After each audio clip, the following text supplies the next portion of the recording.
I just point to the logo on my chest and tell them, Slammy, Ego, Slammy, Ego, Slammy, Ego, Slammy, hey. Hit it up hard, hit it with a strike.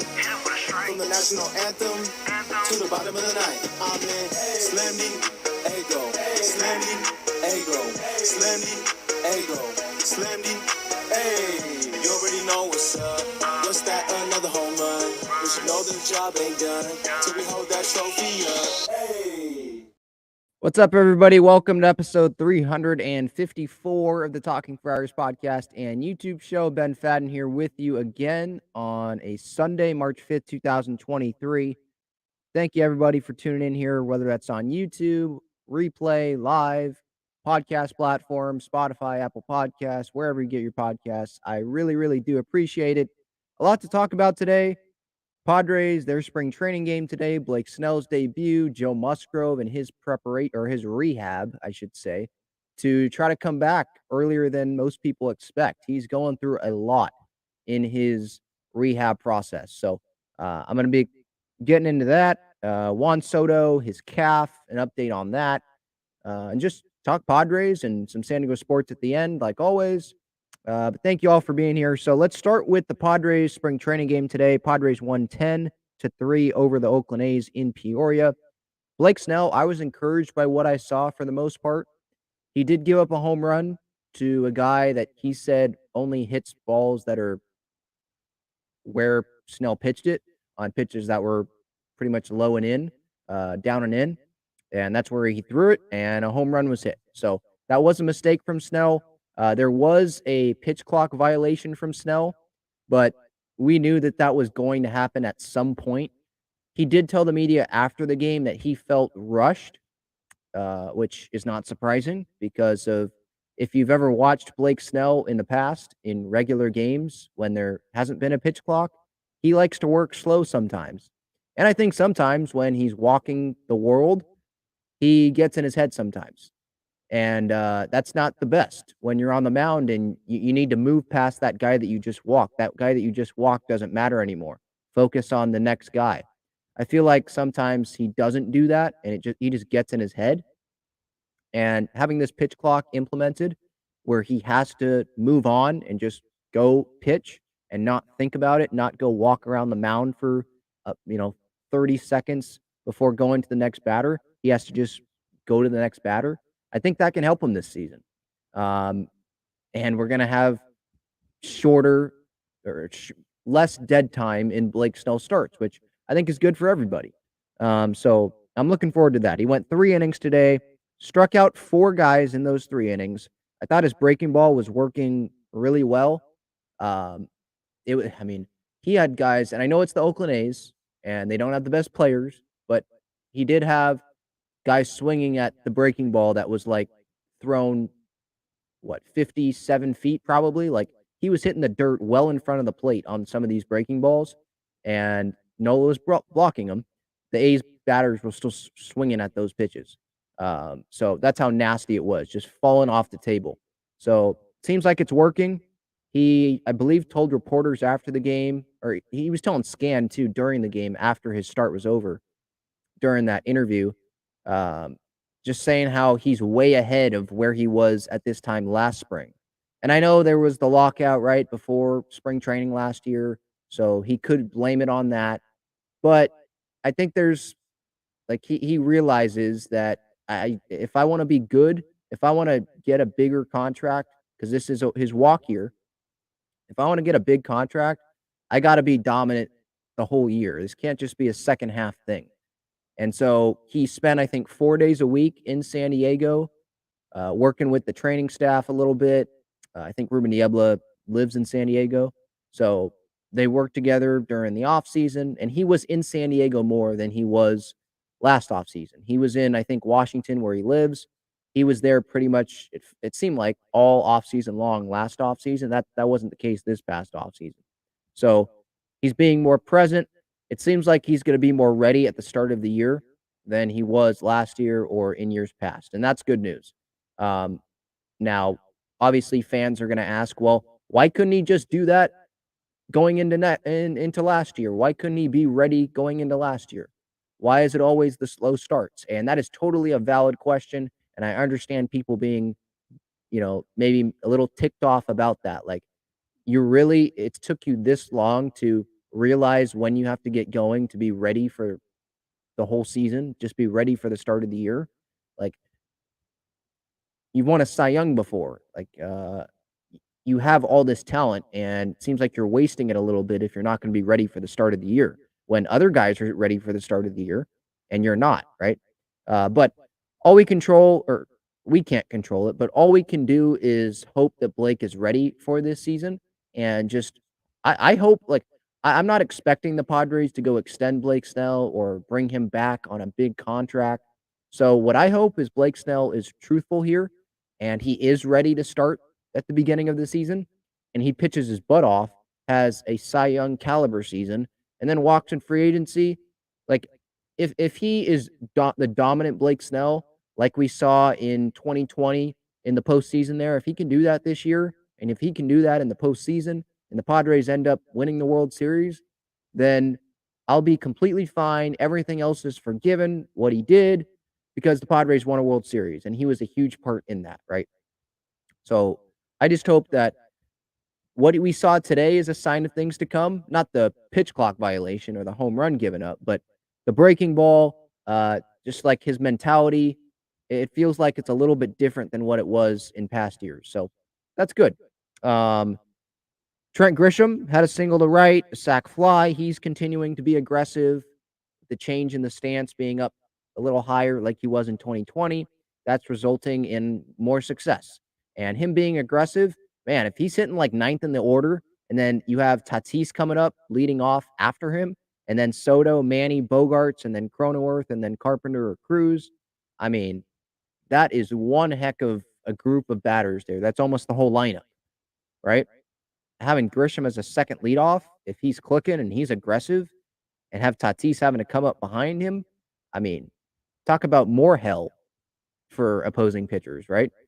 So I love what I'm seeing out of Grish so far in spring. Jackson Merrill, top prospect for the Padres. He got a hit, scored a couple runs, made a great play backing up on a ball kind of mid-hop, had to back up to get the clean hop.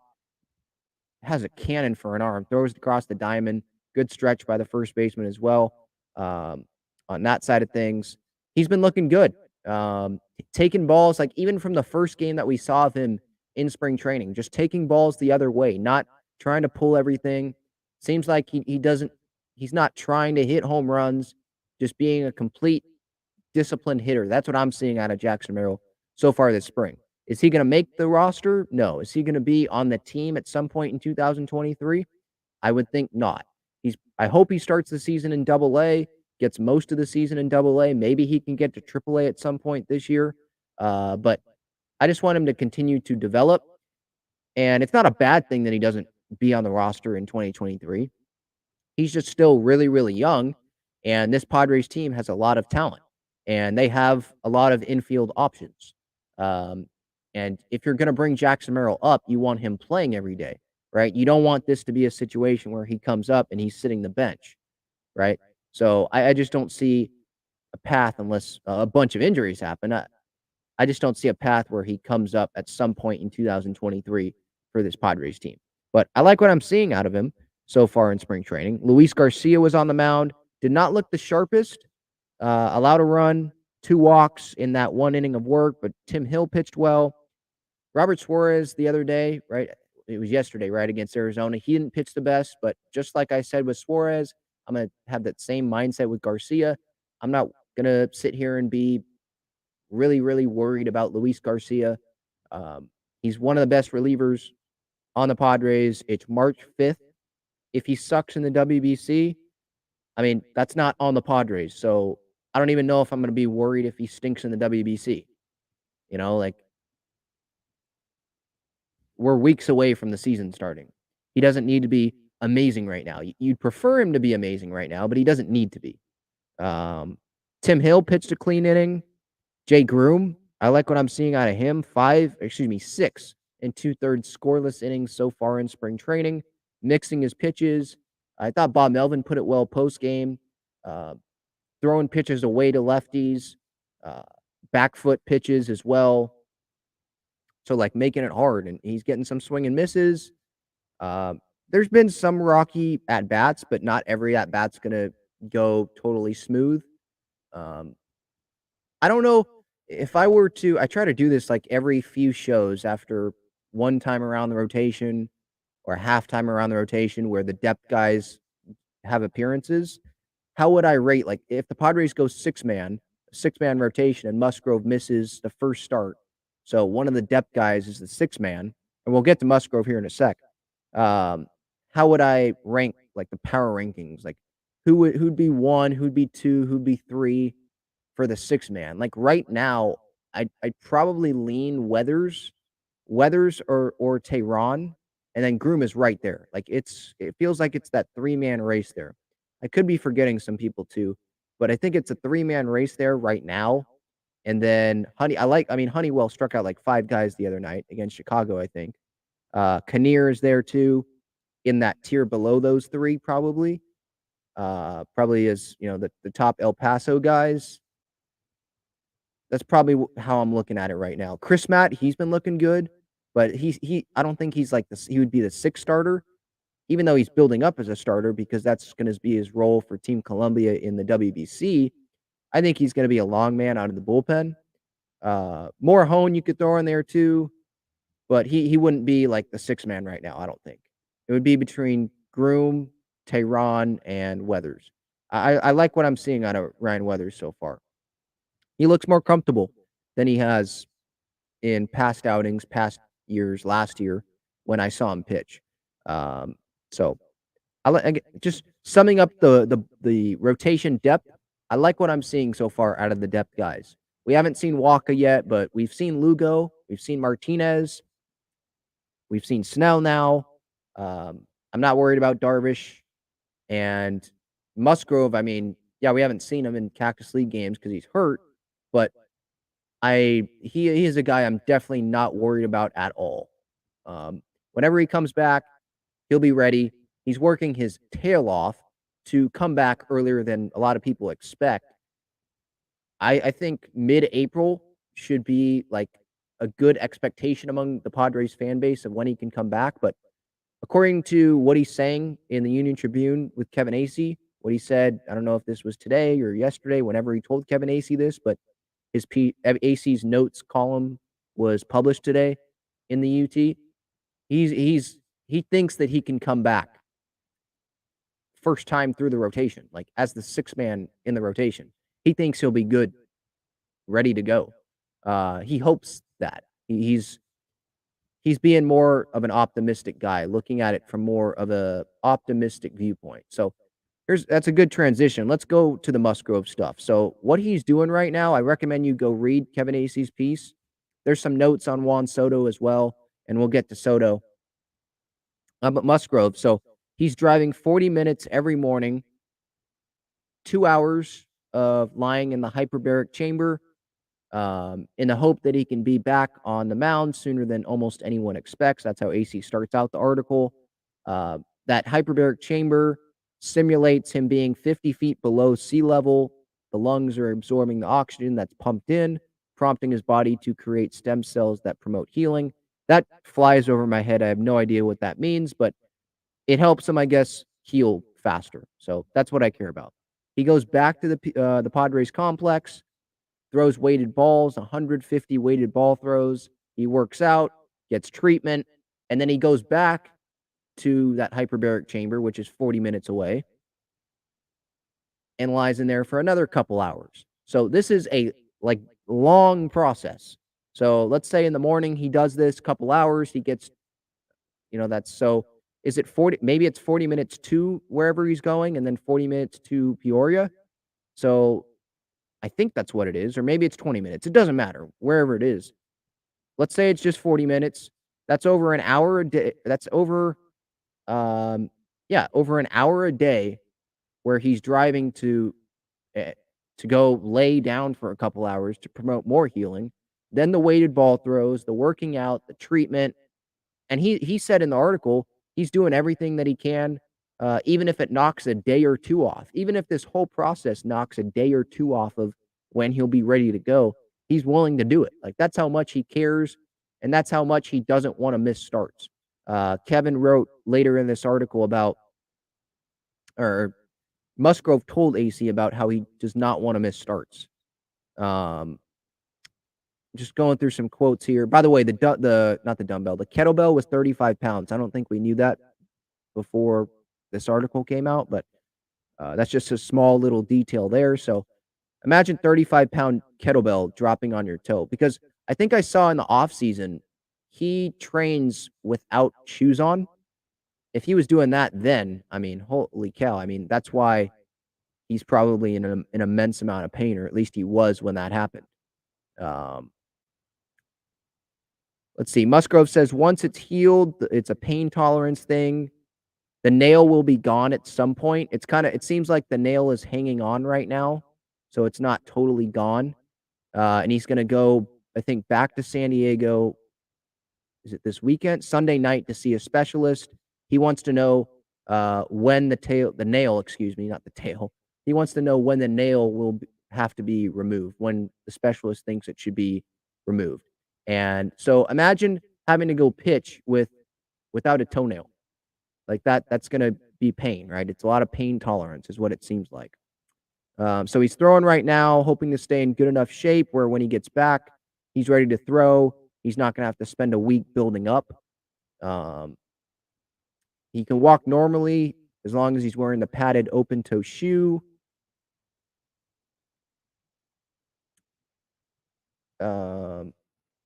He's just hoping to stay ready. 2 innings. He threw 2 innings in a simulated game the day before the injury, hoping to stay ready so he doesn't have to build up again. Hopes that he can go 2 innings right out of the gate when he starts throwing, so that he can work faster through the progression and not have to miss more time. I thought this was a good quote from Musgrove. I'm a realist. I know that I got to build up, and they're going to do it the right way. Missing a start or two now to not have to deal with it for the rest of the year, but I want to make all of my starts. I haven't missed any in the last couple of years. That's a fact. And especially with the contract signed in August, I wanted to be able to go all 5 years without missing any time. And I'm putting myself in a expletive hole right now at the start. I mean, I'm okay with whatever the scenario is, but I'm doing everything possible to get back. And that's how much Joe cares. There are some pitchers that will probably not want to go do the hyperbaric chamber work, 4 hours a day of that, and all the rehab, and they'd be okay missing a few starts, missing the first month. And I think Padres fans would probably be okay with Joe doing that as long as this wouldn't be a lingering issue for the rest of the season, right? But for him to do all of this work in spring training like this and say, I don't want to miss a start this entire 5 years of this extension, of this contract. That's how much I care. That's how much I want to be out there for all of those Padres fans that are paying to come watch me pitch. That means a lot. I think that goes a long way with the fan base, and he's obviously already a fan favorite. But just to see this, how much he cares, and it's the regular season. It's not like this is the postseason coming up where, yeah, of course he's going to do this because the postseason's coming up. No, it's the start of the year. And he understands if he has to miss 1 start, 2 starts, but if it seems like if he can control it, he's not going to miss a start. And he's okay with, look, he's not going to start opening day, probably, right? I would not pencil him in to start opening day, but he's not ruling out starting the 6th. Let's say they go a 6-man rotation, which is the plan, which was what the plan was, it seemed like, when Musgrove was healthy. Don't know if they're going to go a 6-man without Musgrove, but let's say he's healthy and he's ready to go, or ready to go as much as he can be. He's willing to do the 6-man, be the 6-man, start the 6th game of the season for the Padres, and be okay with being the 6-man in the rotation, not be the ace or the 2 guy behind Darvish or the 3 guy behind Darvish and Snell. He doesn't care where he pitches in the rotation. He just doesn't want to miss a turn, the first turn around the rotation. That just shows the team player that he is, right? A Juan Soto update. His calf is fine. It's more of a precautionary thing, like I've said in previous shows. Soto said to Kevin Acee today, if it's a game in the season, I can keep playing. They just want to be careful with it. There's no reason to keep pushing. They want to make sure I'm ready to go, and 100%. Soto has not been in the lineup this weekend. He was dealing with the calf soreness, but he did participate in the simulated games today on the backfields, and he hit a bomb. So it seems like he's okay. And he's flying with Manny, Garcia, and who am I missing? Nelson Cruz to Miami tomorrow for WBC preparation. I think they play 2 games against major league teams leading up to their pool play. Their first game is March 11th. Who knows if Soto's going to be playing in those games or if he's going to get at bats in those, getting ready games, pre-WBC games with the Dominican team. But it's more precautionary spring training thing. I'm not worried that this thing's going to linger long term. But if we do hear about it in the WBC, then that's where it will creep back into my mind and probably other Padres fans' minds, right? So that's the Soto update. Good news. Doesn't seem like it's going to be anything serious. There was just no need for him to go be playing in games right now in spring training when he's going to be playing in 9-inning games with the DR in the WBC and going all out. There's no need to continue the soreness, right? Have the soreness continue going into the WBC and then maybe get worse, right? Hopefully he's not going to be sore going into the WBC. He's going to be someone to watch, obviously.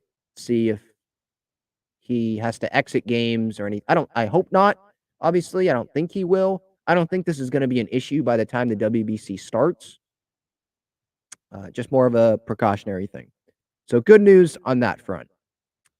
Is there any other Padres stuff I wanted to get into? I mean, the Soto, the Musgrove stuff, those were the main updates. I'm going to get to the chat here in a second, but first, check out Gaglione Bros' famous cheesesteaks and garlic fries on Friars Road. You can visit their website, gaglionebros.com, for their entire menu and enjoy their cheesesteaks and fries at Petco Park and Snapdragon Stadium as well. All right, getting to the chat here, David says, do you think Musgrove will miss the first start of the season? It's a good question. I lean towards yes, but I don't doubt Joe Musgrove. Like, if Joe Musgrove is going to rehab his butt off like this, and he doesn't want to miss a start, and he progresses well, and he starts throwing after that couple week time frame. So when was that? Last Monday when it broke. So if he starts throwing, not this Monday, or excuse me, hang on. The 13th is when the 2 weeks would be up. So if he starts throwing, not this Monday, but next Monday, March 13th, around that date, and he's throwing, like he's able to put cleats on or put shoes on and start throwing, not just the weighted balls, then I'll start leaning towards, no, I don't think he's going to miss a start. I think he'll at least be the 6th man in the rotation. But now, I'll say he'll miss at least one start. Devin asks, should we be worried about Tatis's at-bats? No. Like the number of at-bats he's getting or the quality of at-bats. I like the at-bats that he's giving. I think he's showing plate discipline. He's working the count. I'm definitely not worried about Tatis at the plate. Like it's March 5th. It feels like we're much further along in spring training than we really are. Devin, this was one of the Padres questions. The question of the day they have on social media. Today, by the way, they had the WBC question, and Jackson Merrill, man, he's a pretty funny personality. So the question was like, who's going to win the WBC? And he said USA, and he said that's the hometown team. It's like, dude, USA is not a town; it's a country. Last time I checked. But Musgrove's response to that was the best. He said the Padres are going to win the WBC. See how many of us are playing in that? Okay, but getting back to Devin. So this was one of the Padres question of the days that they had. I think it was a few days ago. Some people got mad at Ryan Weathers for saying an Alabama Mexican food place when he lives in San Diego, or he's a San Diego Padre.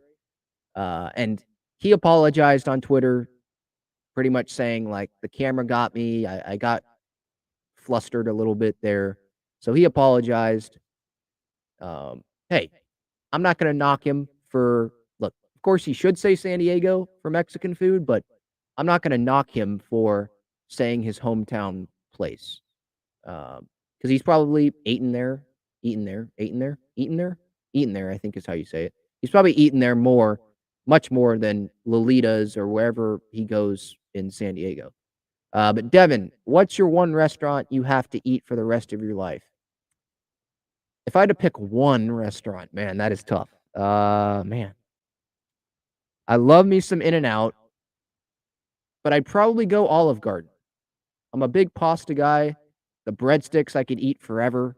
Never-ending pasta bowl. Give me that. I'll go Olive Garden. But one recommendation for Olive Garden, put some TVs up there so we can watch some sports while at Olive Garden. If that's the case, if that happens, you don't have to have the volume on, put it on mute, but have a TV there. And yes, that is like heaven. So I'll go with that. It's that, or probably In-N-Out. I love In-N-Out. Or pick your Mexican food place. Those are probably ones that I would pick. Gaglione Bros too, obviously. I gotta pick them.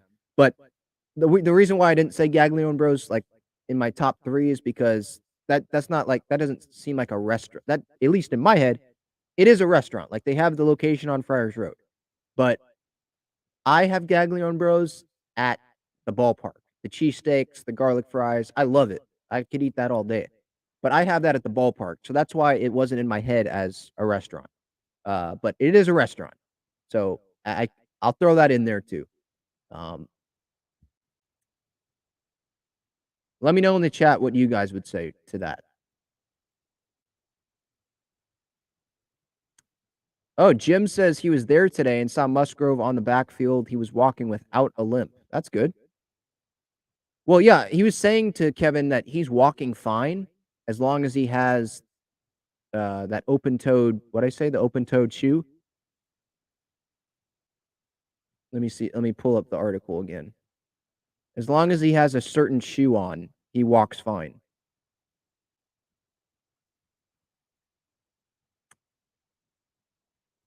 Yeah, as long as he wears the padded open-toe shoe that he wore today, he should be fine. He walks fine. Yep, tomorrow, Padres Dodgers, Nick Martinez on the mound. I believe that's going to be his final start before joining Team USA for the WBC. King Fan 44 says King Taco.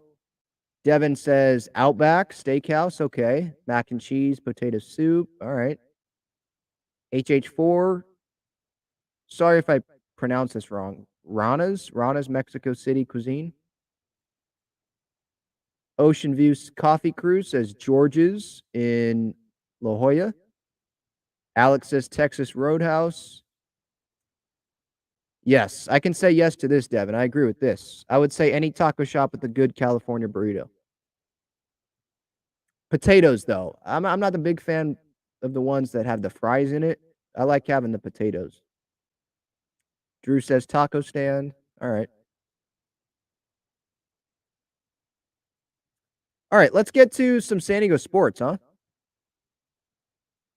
What a win last night by San Diego State. They knocked off Wyoming, Mountain West, regular season conference champions. I did not think that they were going to lose last night, so I'm not surprised. And they pretty much had the foot on the pedal the whole night. I mean, everyone was playing well. They were obviously rebounding better. Jaden Ledee had a really good game. How many points he scored? 24 minutes, 21 points out of him. 11 points from Bradley. Adam Senko in his last home game as an Aztec at Viejas. I mean, that guy, I could watch that guy shoot all day. He ends up scoring 14 points in 21 minutes, 2 assists. Lamont Butler didn't score any points, but 6 assists, 3 rebounds. It was good to see all the seniors get in, obviously. But it was a cool moment after the game, having Brian Dutcher cut down the net right at the end of it, and then had the trust fall into the Aztec players. All the fans on the court swinging the net around. Um, that's what they work for, right? All season long, they work for those conference championships, the regular season.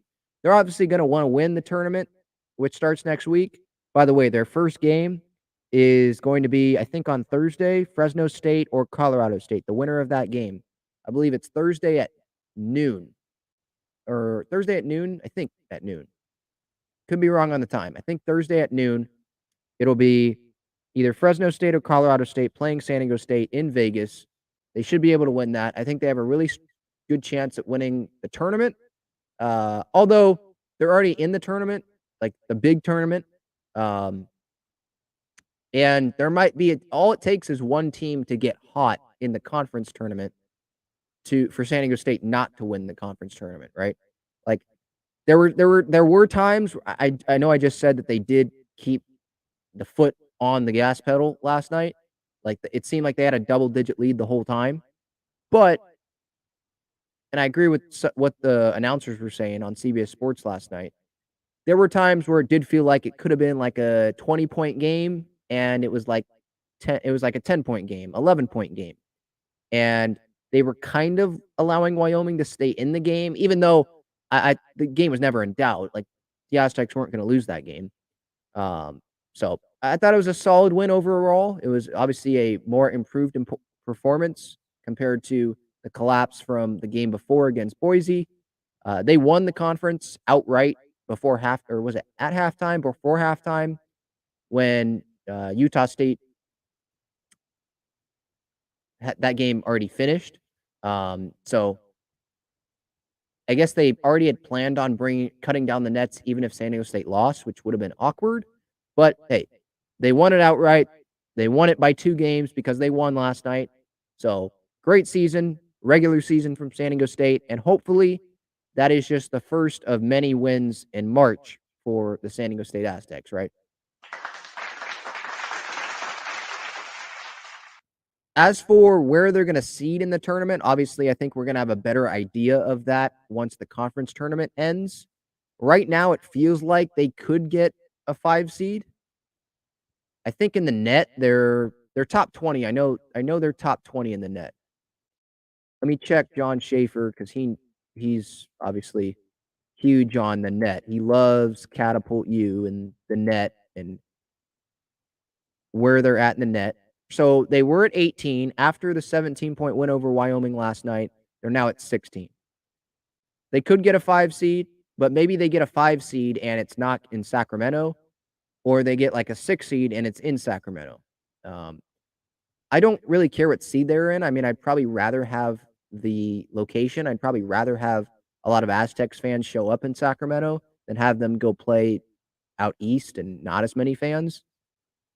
But maybe some of you would want the higher seed, and you don't really care about the fans. Like they just have to go win the game on the court. Like you just got to play better than the other team. You can't collapse. Don't have late game turnovers. Get rebounds, right? Have contributions from everyone, right? Don't usually when Matt Bradley's not the leading scorer, they win the game. And that's not to bash Matt Bradley. It's just to say like when there's more of a balanced offensive attack, you're probably going to have more success, right? So good win from San Diego State last night, and they're going to have a good chance of winning the conference tournament next week or this coming week in Vegas. Let's get back to some of the chat here.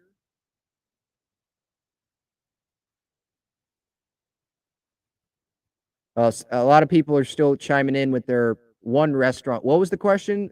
The Padres Q&A question? It was like the question of the day, the one restaurant. It was a couple days ago. The one restaurant you could eat for the rest of your life or something like that. Devin asked, do you like Hodad's? I like the burgers are all right. not the biggest fan. I'm more of a fan of In-N-Out and Gaglione's cheesesteaks, but that's just me. I already went to I got to Drew's comment, right? Taco stand, HH4, Golden Corral, excuse me. I think I already got to that one. Gil's currently in a food coma due to homemade tacos. All right. What am I saying? Not sloop plantation. Soup plantation. Okay. Mitch says if they win the Mountain West tournament, they get a 4 seed. Maybe. Yeah, they definitely could. If they have dominant wins, I think that would help. Have a dominant win maybe over New Mexico or a dominant win over Boise again. Dominant win over who's on their side of the bracket. I think Utah State's on the other side, but dominant wins will help. Lizzie says Old Town Mexican Cafe. Yeah, again, if you're just tuning in, I said Olive Garden, In-N-Out, Gaglione Bros, but I didn't think of them as a restaurant because I have it at Petco. But they have tremendous garlic fries, tremendous cheesesteak fries, cheesesteak. I could have that all day. Oh, other news, another tidbit. Mike Clevenger, former Padre, he is getting off. No suspension. I was surprised by this. With all the stuff that Olivia Feinstead was putting out on her Instagram with the thrown iPad and the accusations of just all of the accusations. I mean, what'd she say? Clevenger strangled her, um, throwing the tobacco spit at the child, just really just disturbing stuff that she was accusing Clevenger of doing. I thought that something would have warranted a suspension, but I guess there wasn't enough evidence. I guess there was no video of anything, so that was probably a way that Clevenger got off without getting a suspension. But it's kind of weird that with Trevor Bauer, he gets a big suspension, which I was in favor of. Like I thought he should have been suspended, but he gets a big suspension, but then Clevenger gets nothing at all, which is interesting. I don't want to take sides on it. I'm just all I'm saying is I'm just surprised that Clevenger got nothing with all of the accusations for none of them to be truthful or none of them to warrant a suspension. That was weird to me. All right, I think that's going to do it. Talking Friars episode 354. Thank you everybody for tuning in here on this Sunday. Have a great rest of your weekend. I'll be back this week for some more Padres talk, more San Diego sports talk. Thank you so much again, everyone, for tuning in. Have a great one. See you, everybody.